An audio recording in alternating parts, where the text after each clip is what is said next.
വിദേശത്ത് ജോലി വാഗ്ദാനം ചെയ്ത് കോടികൾ തട്ടിയെടുത്തതായി പരാതി. കോട്ടയം പാല ചേർപ്പുങ്കലിലെ ഫാൽക്കൺ എന്ന സ്ഥാപനത്തിനെതിരെ പണം നഷ്ടമായവർ പോലീസിൽ പരാതി നൽകി.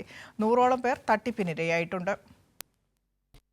യൂറോപ്യൻ രാജ്യങ്ങളിൽ ജോലി വാഗ്ദാനം ചെയ്തായിരുന്നു തട്ടിപ്പ്. ചേർപ്പുകലിലെ ഫാൽക്കൺ HR മൈഗ്രേഷൻ എന്ന സ്ഥാപന ഉടമകളാണ് പണം വാങ്ങി മുങ്ങിയത്. ജോലിയുടെ പ്രാരംഭ നടപടികൾക്കായി 6 ലക്ഷം രൂപ വരെ ഉദ്യോഗാർത്ഥികൾ നൽകി.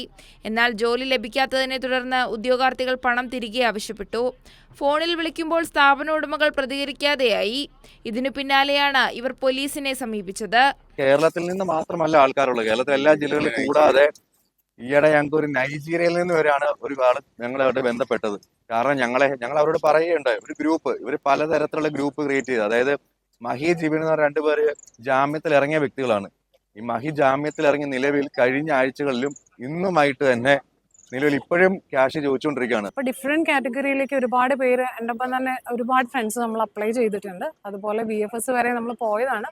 കാരണം ഒരു പരിധി വരെ നമ്മൾ ഇവരെല്ലാവരെയും വിശ്വസിച്ചിരുന്നു. കാര്യം ഇത് ഓക്കെ ആകും, കാര്യം നോർമൽ പ്രൊസീജിയർ പോലെയാണ് പോകുന്നതെന്ന്.